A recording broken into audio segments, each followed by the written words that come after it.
I was talking with a man in Erie, Pennsylvania about having his house painted, and it made me angry. He told me the painter pushed back when asked to finish the job correctly because he felt he'd not been paid enough to do the job. Let's have ourselves a pocket-sized pep talk, and you'll hear my reaction. Buckle up. A pocket-sized pep talk, the podcast that can help energize your business and your life with a quick, inspiring message. Now, here's your host, Rob Jolles. When it comes down to doing a job for a customer, it often boils down to two things: price and performance. The first is negotiable, but the second is not. To me, this is a black and white issue, but it never ceases to amaze me how confused some people can get over these two issues. When we begin to work with a client, price seems to overshadow much of the conversation. It becomes kind of an obsession.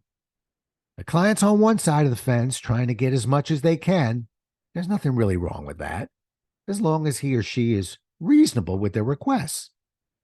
Now, on the other side of the fence is the vendor, and the vendor is also trying to get as much as they can from that client. Again, assuming the vendor is ethical and has the best interest of the client at heart, there's nothing really wrong with that either. It's not the negotiation, but rather what happens after the negotiation that often troubles me. I belong to my dad's school, the Lee Jolles School of Negotiation, and that school had one consistent memo: a deal is a deal, even if you don't like that deal anymore. If you don't like the deal, don't agree to it. But once you do, by golly, by gosh, you live up to that deal.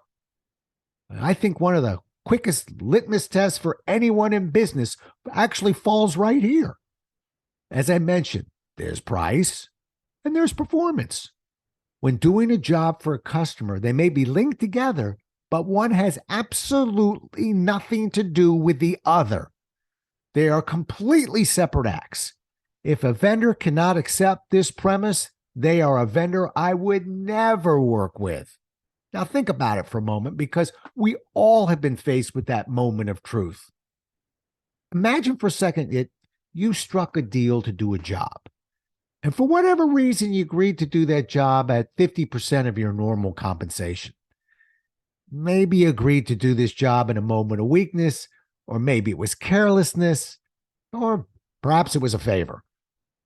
Once the deal has been agreed to, the price, along with the reason you accepted that price, are now irrelevant.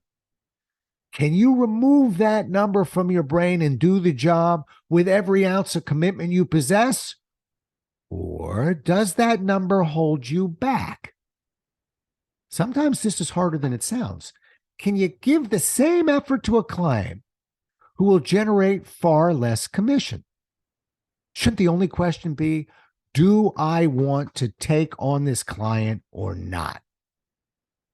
In my line of work, I often hear speakers grumbling about the deal they struck and remarking how their heart just isn't into the work. I find that reaction unforgivable, because in the end, price should never have anything to do with performance. I believe performance should have everything to do with pride. Performance should have everything to do with integrity. Performance should be how you sign your work. Can you imagine signing your work by saying to a client, "You think this was a good job? You should see how hard I work when I'm paid more." Price and performance, they may be partners early in the conversation, but in the end, one has nothing to do with the other. If you can remember that and make that your mantra, I think your clients will love how you sign your work. And so will you.